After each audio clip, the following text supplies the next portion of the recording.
Assalamualaikum dan salam sejahtera. Nama saya Nur Mariam binti Muhammad Marwan dari SK Setiawangsa. Kod sekolah saya WBA 0058. Saya merupakan murid tahun 5 UM. Saya tertarik dengan buku-buku karya sastrawan negara yang terdapat di pusat sumber sekolah saya.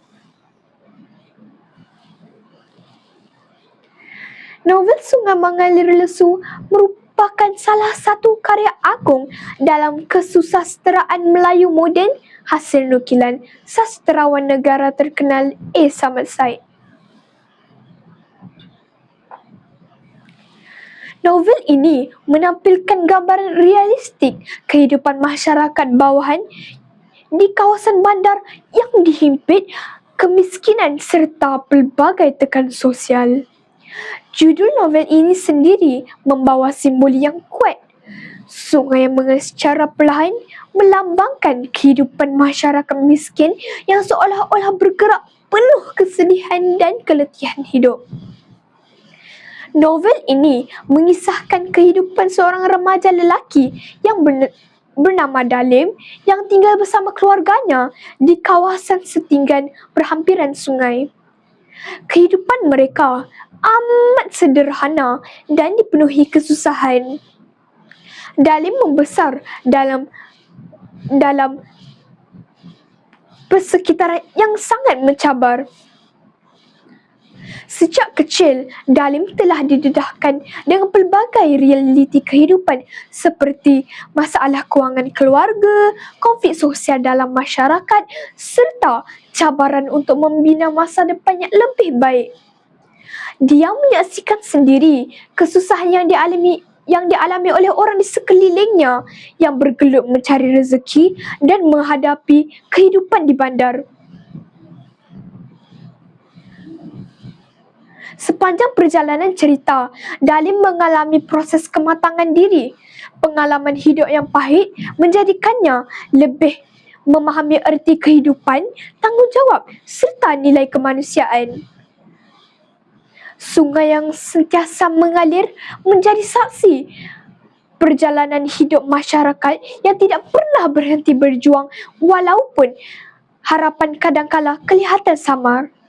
Novel karya A. Samad Said ini syarat dengan nilai kemanusiaan yang dapat dijadikan panduan hidup.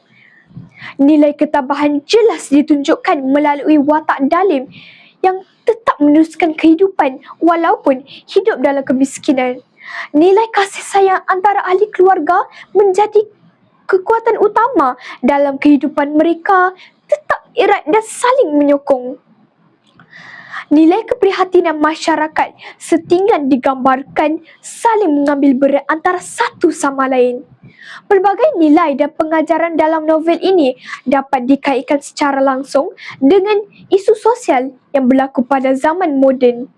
Ramai keluarga yang terpaksa bekerja lebih daripada satu pekerjaan untuk menampung perbelanjaan harian.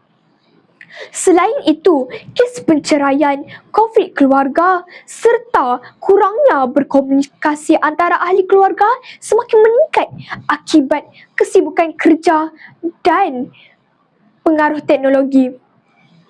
Kesimpulannya, Sungai Mengalir Lesu merupakan sebuah karya sastera yang syarat dengan mesej kemanusiaan dan nilai kehidupan. Novel ini wajar dibaca oleh semua lapisan masyarakat kerana bukan sahaja memberikan kehiburan, malah mendidik pembaca supaya lebih menghargai kehidupan dan memahami kesusahan orang lain. Sebelum saya mengundurkan diri, izinkan saya membaca serangkap pantun. Sungai tenang mengalir lesu, membawa kisah siang dan malam. Walau hidup sering diuji waktu, harapan tetap menyala di dalam.